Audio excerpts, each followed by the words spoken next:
Hello and welcome to another modelling video. This is Alan from the Makona Man at YouTube with another modelling video. Today we'll be doing another question and answer session for the month of August. So the September one will not be too far away. Got a few questions, only a few but long-winded, in paragraphs actually. So we will chuck right through them. Now before I get into these, shout out to Gunfire Builders Australia.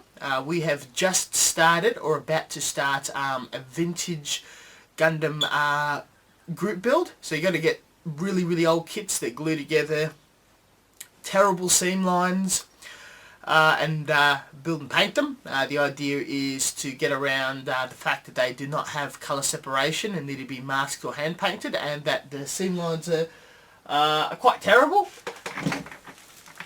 Example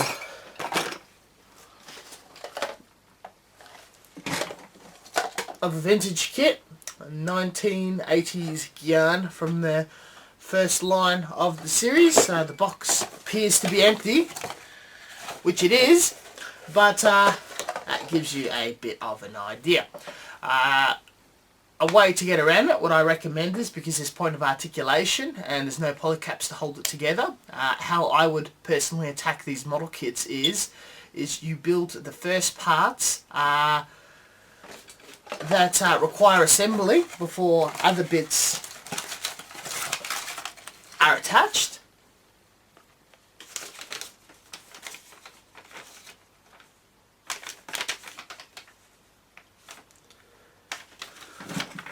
So if you have a look here, let's say step 1, that you've got these spinning articulated joints together. So you would want to build the fist first, fill the seam line, wait a day, sand, then build the forearm first, glue it around the fist, fill the seam line, allow a day to dry, and then sand back. And then you put the most furthest part of the arm.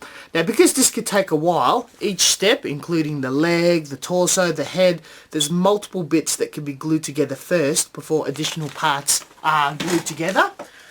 If you attempt several steps first at the same time, by gluing the first bits first, it is so much easier than gluing the whole project together, then trying to fill the seam lines, then trying to sand it in one hit. It's it takes a little longer to do, but from the 1st of September to the end of October, that's a decent amount of time, and you should be able to tackle it quickly. But that's how I've personally built all of my vintage models. Now we've talked too much about that. Let's get straight into Q&As. Alright, Twiddle Bits ask, Alan, not a question, but something I discovered you might share. Had a bit of panel line fail and had to strip some paint. I believe you covered stripping paint a while ago using bleach and all, the toxic, messy issues with it. A friend mentioned using a product we have in the United States called Simple Green. It is a non-toxic general cleaning product.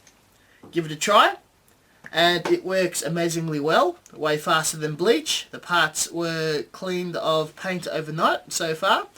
I've noticed an issue with it reacting with the plastic, so I'm giving it a thumbs up. Oh, sorry, I did not notice any issues with it reacting with the plastic, so I'm giving it a thumbs up. Too bad you didn't place the Gunpla Builders World Cup. Was looking forward to seeing you bring home some bling. Look forward to some videos from the event. Keep up the good work. Roger, NSF. Thank you very much, Roger.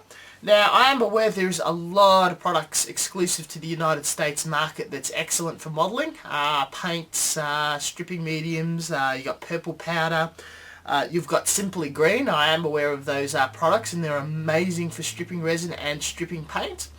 Unfortunately, I did not have access to those products here, and my intentions of making that tutorial when I was looking at my demographic is the majority of the people that follow my advice and view my work are generally male adults, mostly from America, Australia, UK. And because I try to pander more to the Australian audience, as there's quite a few American modelers promoting the American products, I'm trying to look for a universal way that anyone around the world that does not have access to particular branded products, but something that's very generic, will be able to attempt it.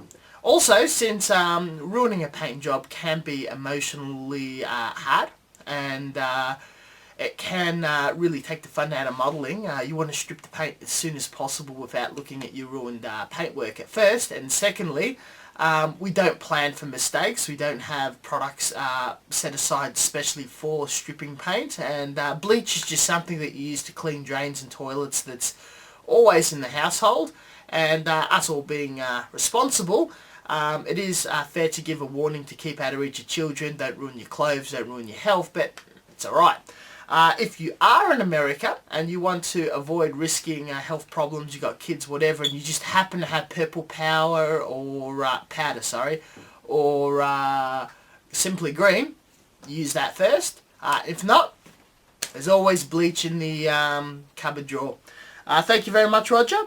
The second part, I didn't place in the Gunpowder Builders World Cup, but the work there was just simply amazing. There is many talented Australian modelers, a lot of them my friends. I'm very supportive of them and I think they've done great. I'm extremely content and happy how I went. I'm very happy that my work was appreciated. It was simply on display, and that was generally liked. I will be working on something harder for next time, and it's simply a journey of my hobby career that I keep driving myself and pushing myself until I achieve a goal. If the goal was easily achieved like that, it wouldn't be as fun. So it is a long-paced journey, and I do document that journey, and thank you for all following and enjoying it. The majority of the Gunpowder Builder World Cup videos are already up. I still have a couple of more videos regarding my build individually, reviewing each Zaku as well as the diorama as a whole. That should be finished this week. Next question. JXTR Gunpla 747. Hi, it's me again. I remember before you had hard time with my username. Very sorry. I'll spell it out, but yeah. This gentleman has a few questions. Question 1. I'd like to ask a question about masking. I use this thin tape that doesn't leave residue onto parts, but since it's plastic and not masking tape, I've had a hard time trimming it with a hobby knife. Aside from Tamiya masking tape, what's a good alternative to it? A hobby shop here don't usually carry it, and they do on rare occasions. The prices gets jacked. If you do have a hobby store, so I normally aggravate supporting local. Though sometimes when there's only one hobby shop in the local area, and that hobby shop does monopolise the market, and it can be very discouraging. There is options online to buy it cheaper. There is a few direct from Japan hobby shops that will sell it for a couple of $100 very cheap, but then they jack up the shipping, so then you have to buy a ton of stuff to make it worthwhile. eBay, particularly Hong Kong based hobby shops, will sell it to you at an inflated price of between $4, $5, $6. But shipping's either flat rate or free. I find that to be a lot more affordable than hobby shops that are being completely unfair. So you can buy masking tape well under $10 without a dispenser on eBay. That is a way to look at it. You could do experiments with existing masking tapes, but I find them all to be far too strong and they lift the paint even with primer. Other masking solutions which also require a hobby shop to buy stuff is liquid mask, but that can be pretty hard to use by itself. I only find it useful when using multiple forms of masking with each other.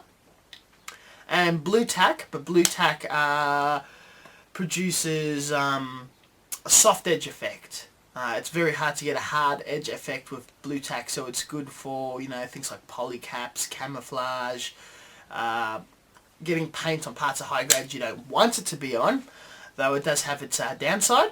Once you buy a roll of Tamiya tape, it lasts for a very long time. I probably change a roll once every 5 to 10 years. So go to the trouble of trying to get that roll, and don't lose it. It's an excellent product. There's other hobby brands of tape, but they can only exclusively be bought online. I rarely see hobby shops carry it. Izu, they carry pinstripe masking tape, anywhere from 1 mil thick down to something like 1/2 mil thick. Really, really fine stuff.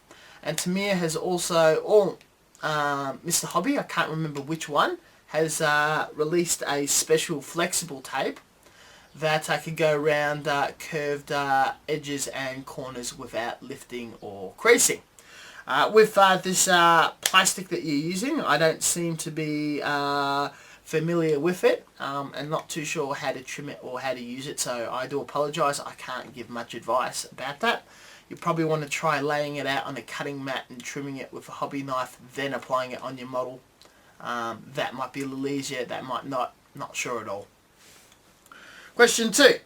Best paint for hand painting. Currently I hand paint with Tamiya acrylics, but I hear enamel actually the best choice.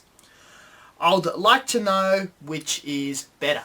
Now, I have obviously made a tutorial on how to hand paint with all mediums, from water-based, Tamiya resin-based, which is using an alcohol thinner, enamel-based using enamel thinner, and lacquer-based using lacquer thinner and retardant to slow down the drying process. My personal point of view, when I was younger, I did all of my hand painting in enamels. I find it to be a great medium. It takes a while to dry and it self-levels. If you thin it and dry it and paint it in multiple coats, it will create a lovely luster that you can't get in acrylics and water-based. I recommend buying a jar for one project or a couple of colours for one project.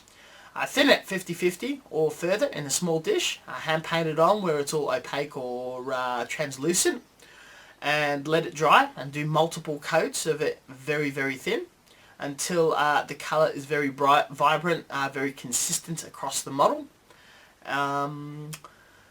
Allow it to dry as long as it requires to dry. Being enamel, it takes a lot longer to dry, but it produces a harder finish. It's more chip resistant, more scratch resistant. It's pretty good for articulated kits.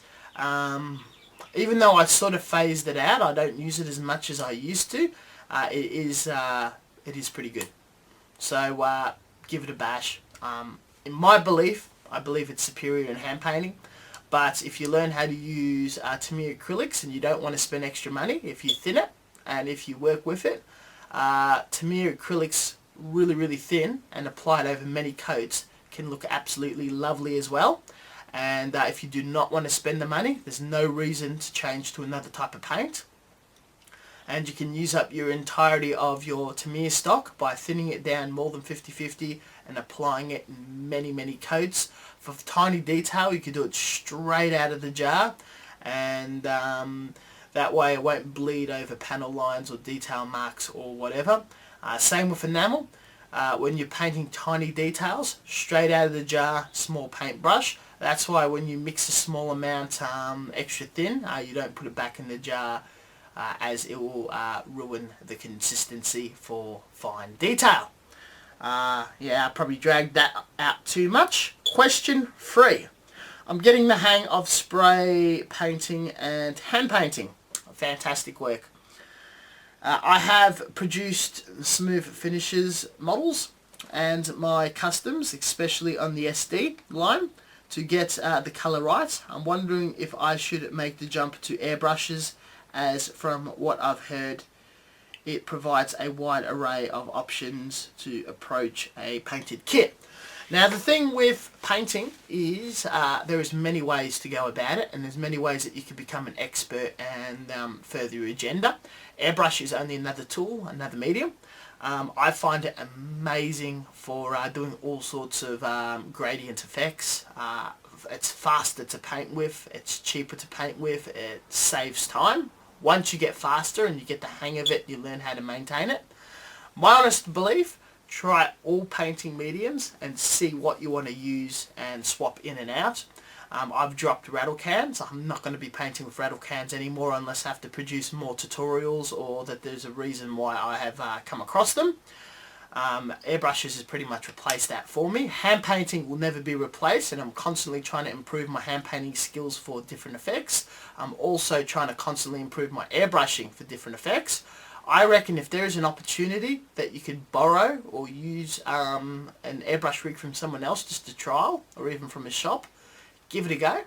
If not, have a look at buying a startup set. I've got adequate tutorials and videos in instructing how to get introduced to it, as well as improve from a beginner intermediate level. It is just an amazing tool, and if you love the hobby and you take the hobby seriously, definitely give it a go. It is an absolute pain to use if you don't have a permanent setup indoors. To set it up outdoors every time, especially for practice, it's just an absolute hamper because you have to make a day of it and weather conditions get in the way. But once you get an indoor setup, and once you actually have it set up and you're comfortable to pick it up whenever without being scared and getting over the whole confidence thing, it is so much fun. And realistically, it's pretty easy to do once you're given the right guidance. So yeah, jump on board, mate.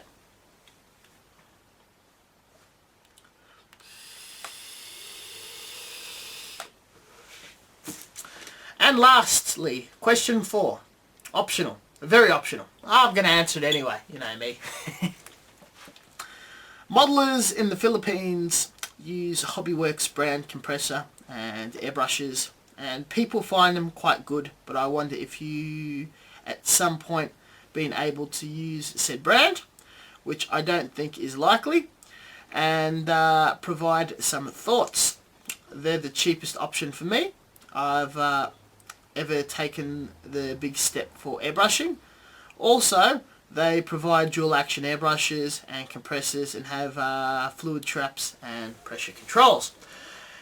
I have had a look at this brand line. It actually looks like a rebadged Delta or Sparmax range, which are of a decent quality to high quality, except that these guys are obviously the distributor in the Philippines.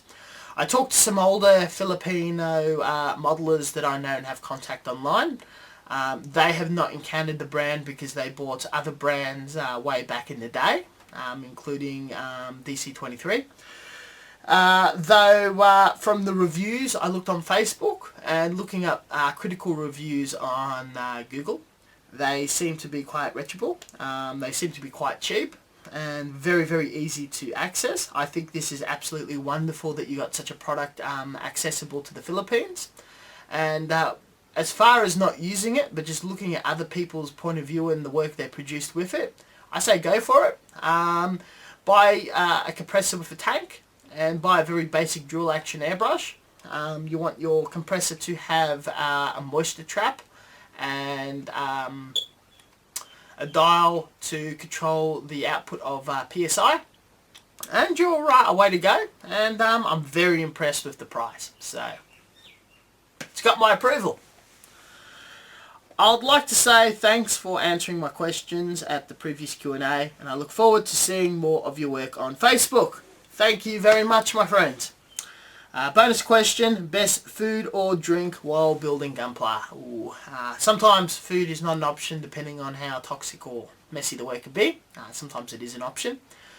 I don't do a lot of eating when I'm modelling because it takes away from the actual modelling itself. Probably like some fruit slices or, you know, like chips or something. But being a big dude, I'm on a diet, I'm on an exercise regime. When I eat, I eat. When I model, I model. Drinking wise, cold tea, hot tea, rum and coke, straight whiskey, straight rum, umeshu. It's a Japanese plum wine with ice in it. That's lovely in summer. Not beer, because beer you want to have a cold and you want to drink it before it loses its fizz, and just something that I want to sip work. Wine, I don't drink a lot of wine anymore. Sometimes I do, sometimes I don't. Depends on if I find some good labels cheap. But yeah, with I do consume alcohol while modelling on occasion. Only a couple of standard drinks get me loose, get me a little relaxed, a little happy, but I don't go from there. But I always have a beverage when I'm modelling, and there's just too many to choose from. That aside, next set of questions. Heroes 3000. Hey, great tutorials and projects you have on YouTube. Thank you very much. I'm glad you enjoy my content. I am, if you have a tutorial for this or not, I'm probably going to be getting my first airbrush in the next couple of weeks. I was just wondering how to go about cleaning the airbrush in between colours and projects.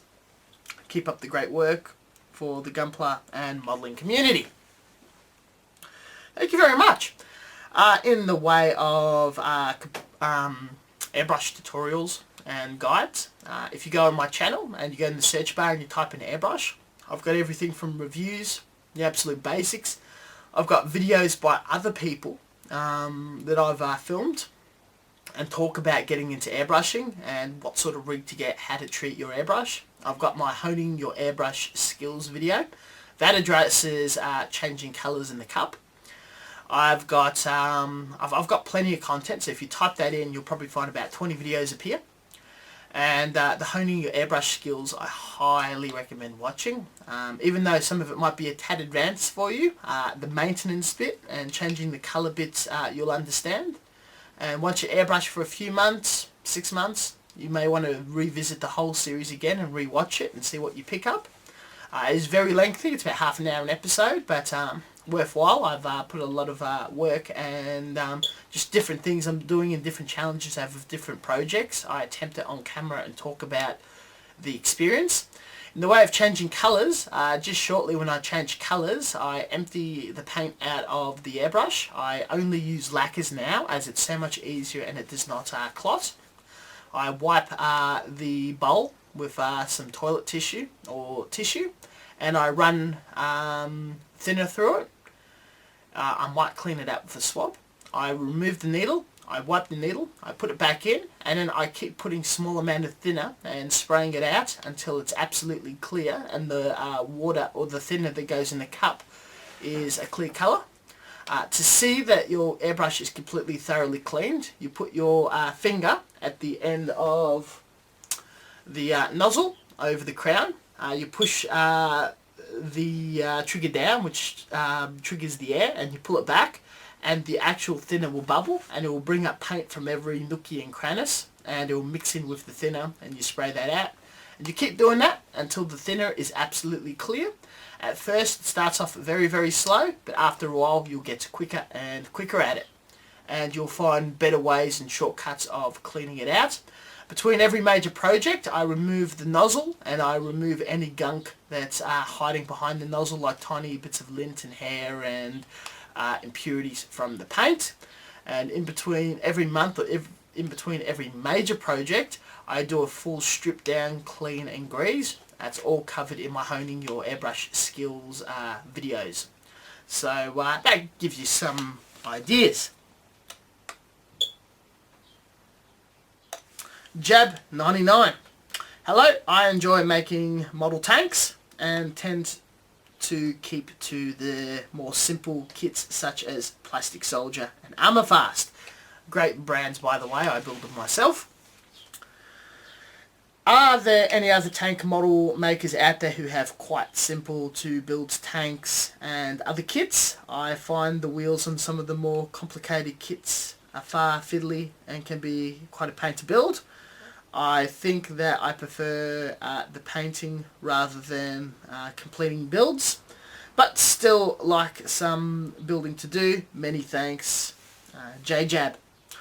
I really like the simple kits. I sometimes attempt the more complicated kits. Brands to avoid are Dragon. Dragon are shrunken down 35th. They've got about 1,000 tiny pieces and they're very frustrating to build. They're not a lot of fun. Older kits by Revell, which are older other brands, can be very fiddly with the wheels, so avoid them. New brands that are amazing to build. S model is an absolute must. A lot of the tracks are molded in a single bit to a couple of bits, and they just snap click straight off the bat. My second favourite brand is Pegasus. They've only got very few tanks out, but they've a lot of paper panzers from World War II. The texturing on the tank is just absolutely amazing and to die for. A lot of their tanks are either the tracks are in 1 or 2 pieces, or they could be a few more. As you mentioned, Plastic Soldier and Armour Fast are a lot of fun. I really enjoyed the Plastic Soldier stuff, though they can be a bit simplistic, where S model has more detail, though less parts. S model does come with ridiculous photo etch parts for tiny detail. I just discard them. I do not use their photo etch because I think those details are too fine and far too frustrating to apply. But in the way of their models, S model produces like half a dozen tanks a year. Their range is massive, and they produce a lot of very unusual tanks, mostly revolved around the Second World War and Cold War in Asia. Some Soviet stuff, some Chinese stuff, some World War II European stuff like French and Italian tanks the Chinese eventually bought. They've got the decal schemes to cover all conflicts. I just love S model. They're great, and as soon as I'm finished with gunfire stuff, I just want to get in it hard, and I want to build and review and display as many S model tanks as I humanly can. Another option to look at is a website called Henk of Holland. I'll put a link down below. This is a gentleman that reviews all 72nd scale tanks that come out. He shows runners, he finds reviews, YouTube videos, anything.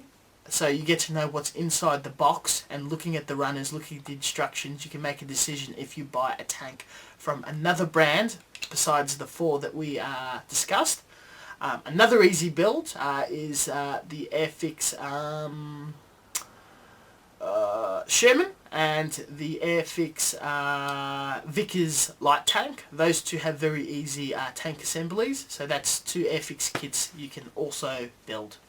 Carrying on, Tim asks, "Hi Alan, thanks for doing another Q&A session. I have a few questions for you." Let's open them up. 1. I'm planning on doing a candy colour on a master grade Sinanju. Since I finally got the hang of pre and post shading, I was wondering if there was a way to do a pre-shade on candy colour. I got the candy base from Alclad and some enamel clears from Alclad. The candy base is a silver, so I'm thinking of using an iron colour as the pre-shade lines, which is a tad darker.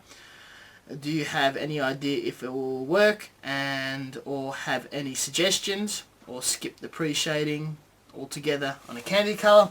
I think it's completely doable. If the translucent colours are not applied too thickly, it should be noticeable. You can use iron and put the silver on, and if it's too subtle, you can put post-shade more iron on top. You can use black, and that will appear very strong through the silver, and as you apply the candy coats, it will slowly fade. So with the silver, pre or post shade the silver is normal, apply on the candy, see how it looks. I think it will come out quite nice. I think it is extremely possible. You could do all sorts of gradient shading between different silvers and then apply the candy colour. All of it's possible. Have an experiment. You seem very keen, and I reckon you'd have attempted even if you didn't seek my guidance. So go for it. Absolutely. I think it'll look awesome. Question 2. Just recently I've tried to place a water slide decal on a piece that had a hard edge. I guess a 45 degree, and gotten wrinkles in the edge. That for the life of me couldn't get out, not even with mark softener, so I removed it altogether. Is there any way to fix such a problem? It might occur again in the future. If you're putting a decal on a really hard edge and it won't fold over, probably cut the decal at where it's going to sit on the line and apply it in 2 different halves and join them together so they're touching each other instead of having the decal fold. Cutting decals, especially very big decals, is a common practice among aircraft modelers. So yeah, just cut the decal. This is not really hobby related, but I'm wondering about this for quite a while.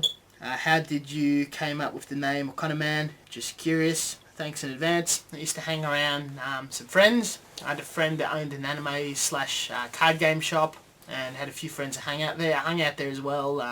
They were good friends. They worked there. They owned it. They just kicked around.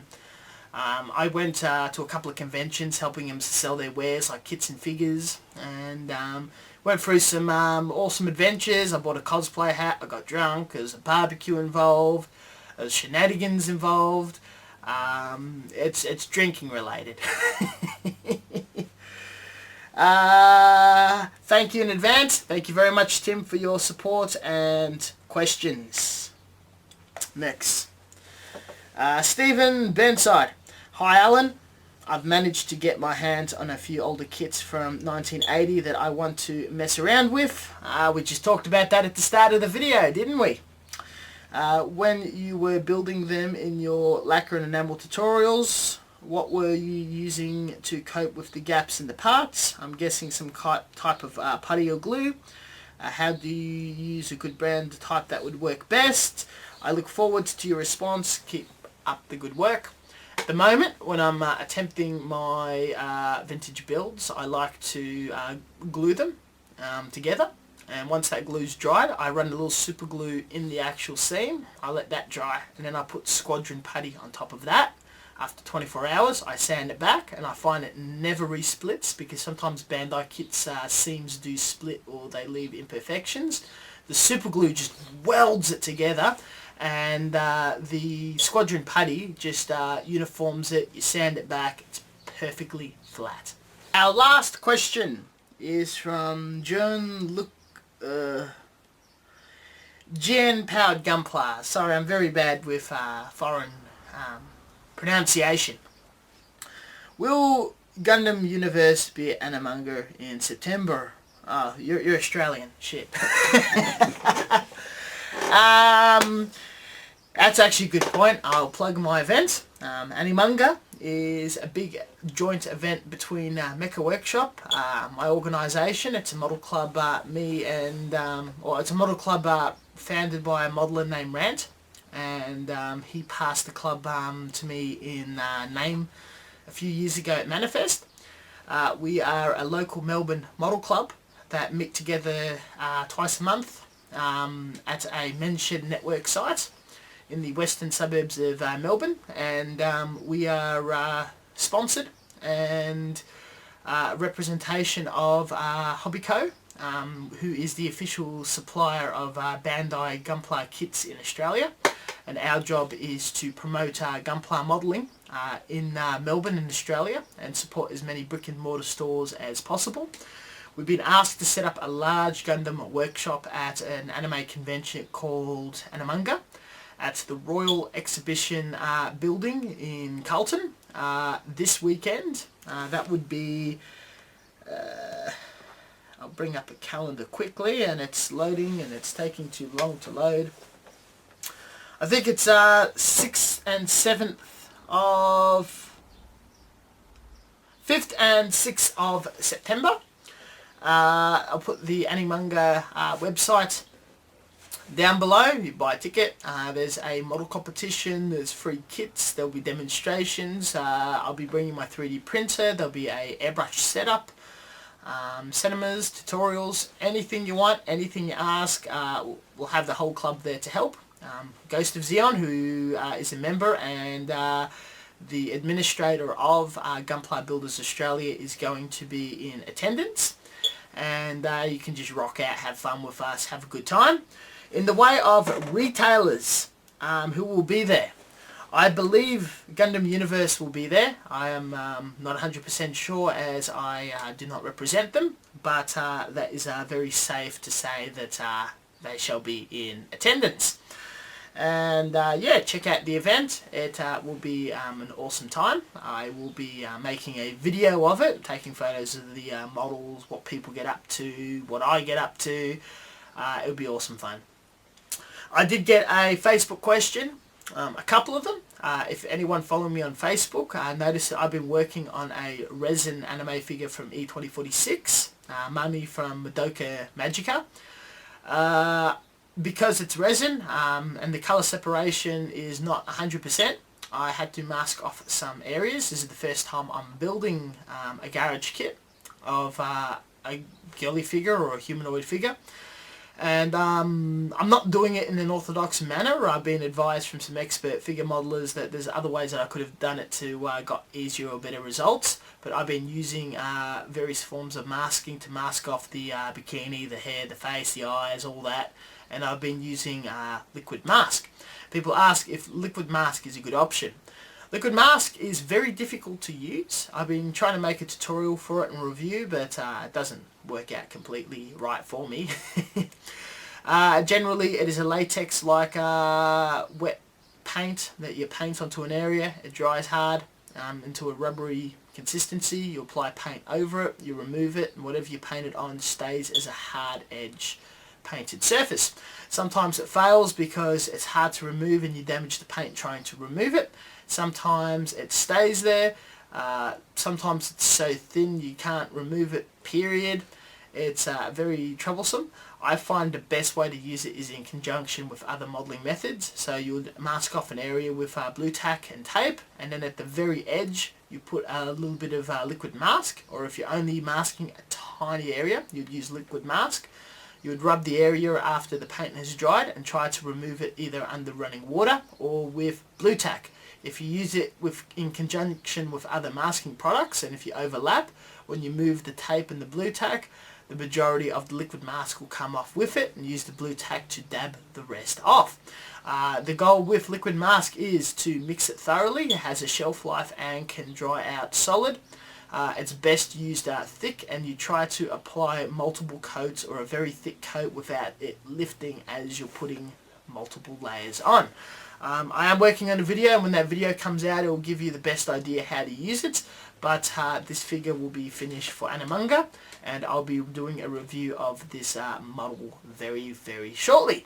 Thank you very much for watching my Q&A session. I hope it was informative, I hope it was fun, I hope it was useful in some way. It is a weekly feature of my channel.